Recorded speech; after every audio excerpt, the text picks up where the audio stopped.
Carolyn Dube here. Today I am talking about fear. And fear that is good and healthy and necessary and so important to when I create, but can also become overwhelming and debilitating and a real problem.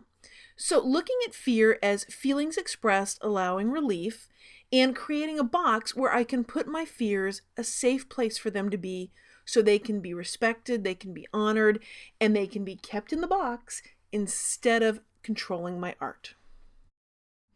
I was inspired for this project by the ATBs or artist trading blocks that can be made using Eileen Hull's Sizzix die. It makes these cubes so easy to cut because, well, you just die cut them, they're scored, they're ready to go, all the measurements are done, and you know me, I don't like to measure anything. So I've got these two blanks that were die cut out of mat board, and now what I'm doing is using a catalyst blade tool to sort of randomly smear paint on here. I'm using a blade tool because I don't want to clean up a paintbrush. So this does the job and I don't have to clean up as much stuff.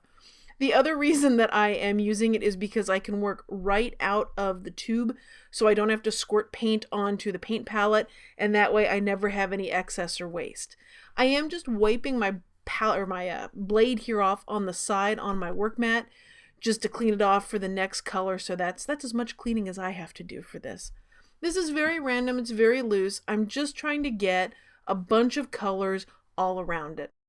So I've got one side done, I let it dry, and then I flipped it over, and I'm doing the other side. One of the nice things about using a blade tool to do this is because I'm scraping the paint on, is the paint is also very thin, so it dries very quickly. I wanted to get an entire rainbow on here because I love to play with an entire rainbow. But of course, use colors that you like. Use colors that speak to you, because this is going to be a box that holds your fear. This is a place to put all those things that you worry about, that scare you when you're making art or creating, a safe place for them to go, to be honored, to be respected, so that you can get back to the act of creating. Now they're all dry, and I'm going to find the inside and the outside. The outside, you can see the score lines, and so I'm going to fold it so you can see which way it's going to bend here. That tells me that's the outside. The smooth side is the inside. I'm going to take a Sharpie poster paint pen here, and I'm going to be writing on the inside of this.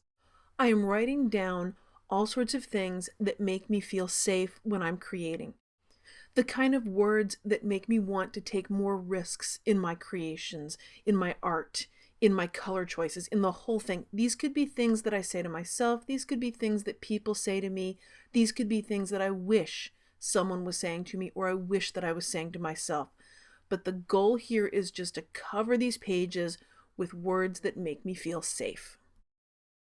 I've got some 2-inch squares of cardstock here, and I'm going to just use a small paintbrush, and I'm going to paint the letters to the word fear. These are big blocky letters, so not quite as intimidating for me. I don't feel like I have to do a whole lot of handwriting type stuff. So if you're at all worried about your handwriting, this one is a great word because it doesn't have a lot of curves in it. And every time I worry if something will be good enough, like my handwriting, that's really some of the fear coming out as to what if I mess it up or it's not good enough. So now it's time to assemble the box. First thing I need to do is fold it along the score lines so that I get a nice crisp fold there on each of those. And if you don't get a good crisp fold, all you do is fold it some more like I just did. And now my box is ready to figure out where I'm going to put the adhesive. I want to be sure I get the adhesive on the correct side of the tabs, so to help me out, I'm just going to hold the box together with my hands so I can see how it assembles and see which side I should put the adhesive on. And so I know it's going to go on what looks like the outside of the flap. So now what I'm going to do is just add some double-sided tape. This happens to be from Xyron. You want something that's very sticky, a high tack, and I'm only going to put it on 3 of the 4 flaps.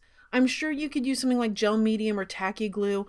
I just don't have the patience to wait for something to dry. I'm kind of an immediate gratification kind of person with this. So now it's a matter of just peeling the backing off of the tape and putting the box together. I do try to press things down pretty firmly to make sure that I've got a good connection between the tape and the box. Of course, I'm only going to do it on 3 sides because I want to be able to open one of the flaps. So I have this masking tape that is this great purpley fuchsia color that I decided to put around this for a little decorative element. This would also work really well with washi tape. Now the end of it didn't line up perfectly. I'm not shocked by that. So I'm just piling on a bunch of tape there to make it look like I meant to do that. Well, now it's time to get some words on the box. Using some tacky glue, I am going to stick down what FEAR stands for, which is Feelings Expressed Allows Relief. Because that's what it does. When I let that fear out, it really does provide me some relief. And wow, that was a lot of tacky glue, but hey, I'll just wipe some off. I'm going to put the word fear around the sides. I'm using some more Xyron double-sided adhesive, and I am just sticking those on. Am I measuring? No. Are they going to be exact and perfect? Probably not, but you know what? It's going to be great the way it is. And funny thing, I realized that since I'm putting a letter over that back part, I never had to worry about where the tape lined up anyway. And here comes my last letter, the R. And with this one, now I've got all my words on my box. I strongly believe that fear is there for everybody. But it's a question of what do you do with that fear and how do you react to that fear? I used to react very poorly to fear. It used to make me sort of hide in the corner and keep me frozen and keep me from doing anything, keep me from creating anything because I was worried it wouldn't be good enough, I'd ruin it, it wasn't right, it wasn't what it was supposed to be. I thought fear was the enemy, and I rejected that fear. I pushed it away, I fought it, I battled with it, and I continued to stay frozen and in a very uncomfortable place. Well, then one day I had the bright idea to what if I just embraced the fear? What if I said, okay, I'm scared of something. I've got some fear. And once I acknowledged that, all of a sudden, things began to open up for me. So how do we use this box to help with fear? Well, you need to write your fears down. And to do that, you'll need something to write them on. Any kind of paper will work, anything that you've got. It could be stuff out of the trash. It could be your favorite paper ever. It's really up to you what you want to use. I chose to use this jelly print that I made, and I'm just cutting a bunch of strips of it up. It can be strips, it can be little squares, it can be circles, it can be any shape you want. There aren't a lot of rules to this.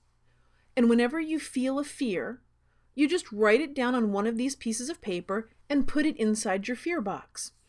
Inside your fear box, you have all those kind words written around the sides, so that gives the fear a safe place to be, instead of just swirling around in the head, which is where a lot of times fear would sit for me. Some days I have a lot of fears to write down, and other days not so many.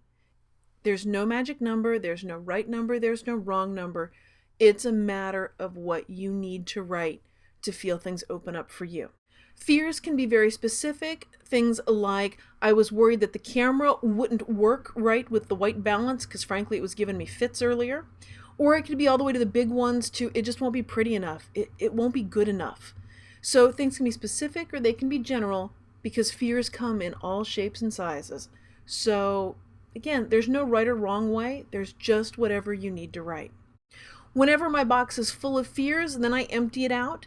I might empty it out by just throwing it away. I might empty it out by using it as a base in a collage and just collaging all of it down to something for texture. I might, if the weather's nice and I can go outside to a safe fire pit area, then what I might do is actually burn them. It's really whatever I have access to and I have time to do. And I just couldn't leave those white boxes white. I had to add a little layer of color around it, so I'm just taking some green acrylic paint and a paintbrush and outlining the letters and the words.